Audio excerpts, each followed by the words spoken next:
హైదరాబాద్ బంజారాహిల్స్లో అక్రమ నిర్మాణాలపై హైడ్రా అధికారులు కొరడా ఝుళిపించారు. బసవతారకం క్యాన్సర్ ఆసుపత్రి సమీపంలో 5 ఎకరాల స్థలం ఆక్రమణకు గురైంది. ఆ స్థలంలో అక్రమంగా నిర్మించిన నిర్మాణాలను హైడ్రా అధికారులు నేలమట్టం చేశారు. భారీ పోలీస్ బందోబస్తు మధ్య జేసీబీలతో నిర్మాణాలను కూల్చేశారు. సుమారు 750 కోట్ల విలువైన 5 ఎకరాల ప్రభుత్వ స్థలాన్ని స్వాధీనం చేసుకున్నారు హైడ్రా అధికారులు.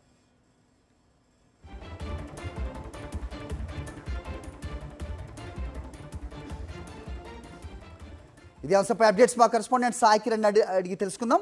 సాయి, చెప్పండి. సో ఎలాంటి భవనాలు కూల్చేశారు? పక్కా భవనాలు ఆల్రెడీ నిర్మించేశారా ఆక్రమించి, లేదంటే నిర్మాణంలో ఉన్న కట్టడాలా? ఏం కూల్చేశారు అక్కడ?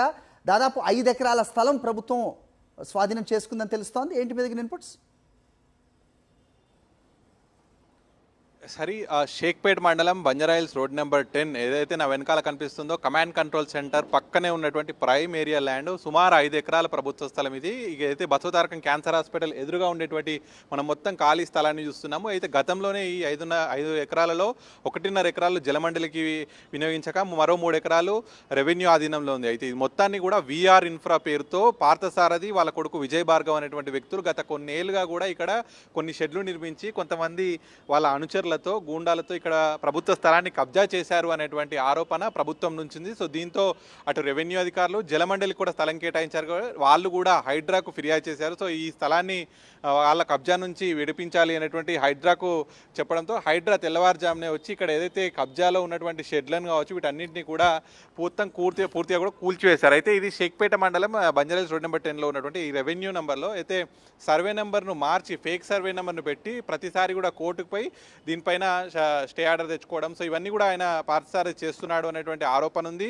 పక్కనే జలమండలి స్థలంలో జంట నగరాలకు ఇక్కడ నగరవాసులకు సంబంధించి వాటర్ను సప్లై చేయడానికి ఒక వాటర్ రిజర్వాయర్ని ఏర్పాటు చేశారు.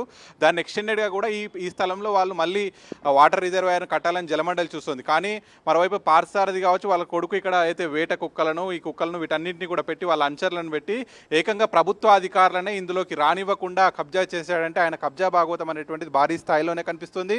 మరి ఆయన కావచ్చు వాళ్ళ కొడుకు వీళ్ళందరిపైన కూడా ఇప్పటికే క్రిమినల్ కేసులు కూడా నమోదు చేశారు. ఒకవైపు జలమండలి అధికారుల ఫిర్యాదు, రెవెన్యూ అధికారుల ఫిర్యాదు, వీళ్ళందరి ఫిర్యాదులు కూడా ఆయన పైన ఉన్నాయి. సో మొత్తానికి ఏకంగా ఇంత ప్రైమ్ ఏరియాలో దాదాపు 750 కోట్ల విలువ బహిరంగ మార్కెట్లో ఉంటుందని చెప్తున్నారు. సో మరి ఇంతటి ల్యాండ్ కబ్జా నుంచి మరి హైడ్రా అధికారులు కాపాడారు. ఈ తెల్లవారుజామున ఉదయం నుంచి కూడా అయితే సోమవారం ప్రజావాణిలో వచ్చినటువంటి ఫిర్యాదులను క్షేత్రస్థాయిలో పరిశీలించి ఈ తెల్లవారుజాము నుంచి కూడా అటు ప్రభుత్వ పార్కులు, ప్రభుత్వ స్థలాలు ఎవడైతే కబ్జా చేశారో వాటన్నిటి కబ్జా చేయడం నుంచి హైడ్రా పూర్తిగా వాటన్నిటిని కూల్చివేసి ఫెన్సింగ్ వేస్తుంది. హరి రైట్, అక్కడ చిత్రంలో కనబడుతోంది విజువల్స్లో మనకి మొత్తం బ్లూ షీట్స్ ఏదైతే ఉందో దాని మధ్యలో సెలార్ తవ్వకాలు కూడా జరిపినట్టుగా అక్కడ చూస్తున్నాం మనం. సో దానికి సంబంధించి ఏదైనా అప్డేట్ ఉందా? ఎవరు చేశారు ఈ పని అనేది? అలాగే దాని పక్కనే ఒక హోటల్కి సంబంధించిన ల్యాండ్ కూడా ఉంది అనేది, అది కూడా కబ్జా చేసిందే అనేది చాలా కాలంగా వినిపిస్తూ ఉంటుంది సాయి. సో దాని గురించి ఏదైనా ఇన్ఫర్మేషన్ ఉందా? సరే, ఖచ్చితంగా ప్రస్తుతం మనం నిల్చున్నటువంటి 5 ఎకరాలు అయితే రెవెన్యూ ఆధీనంలో ఉంది. ఇటు జలమండలికి కూడా కేటాయించారు కాబట్టి ప్రభుత్వ అధికారులే దీనిపైన ఫిర్యాదు చేశారు. సో ప్రభుత్వానికి సంబంధించినటువంటి ఒక 2 సంస్థలు కూడా దీనిపైన పోరాడుతున్నాయి. ఇటు రెవెన్యూ కావచ్చు, ఇటు జలమండలి అధికారులు కూడా కోర్టులో కూడా పోరాడుతున్నారు. కోర్టులో కూడా సర్వే నెంబర్ను ఫేక్గా వేసి ఇటు పార్థసారథి అనే వ్యక్తి వీఆర్ ఇన్ఫ్రా పేరుతో వీరన్నట్టు ఇక్కడ షెడ్లు వేయడము, కొన్ని ఆయన నిర్మాణాలు చేపట్టడానికి ప్రయత్నించాడు. కానీ ఒకవైపు జలమండలి అధికారులు వీళ్ళంతా కూడా దీనిపైన ఫైట్ చేస్తూనే ఉన్నారు. ఇది ప్రభుత్వ స్థలాన్ని ఆయన కబ్జా చేసి ఈ విధంగా ఇక్కడ కుక్కలను, మనుషులను, అంచర్లను ఏర్పాటు చేసి ఇందులోకి రానివ్వకుండా వాళ్ళని భయభ్రాంతులకు గురి చేశాడు. పోలీసుల సహకారంతో క్రిమినల్ కేసులు కూడా పెట్టి పార్థసారథి పైన అనేక కేసులు నమోదు చేసినప్పటికీ కూడా ఎప్పటికప్పుడు ఇక్కడ బ్లూ షీట్స్ ఏర్పాటు చేయడము, కబ్జాకు ప్రయత్నిస్తూ ఇందులోకి ఎవరిని రానియకుండా కూడా అంచర్లను పెట్టి చేసుకున్నాడు. కానీ ఎటు హైడ్రా అధికారులు మాత్రం దీన్ని కూల్చివేసి ఫెన్సింగ్ వేసి దీన్ని ప్రభుత్వ ఆధీనంలోకి తీసుకున్నారు. పక్కనే కూడా కొన్ని స్థలాలు ఉన్నాయి. మరి వాటిపైన కూడా ఏమైనా ఫిర్యాదులు వస్తే చూడాల్సి ఉంది. ఆల్రైట్.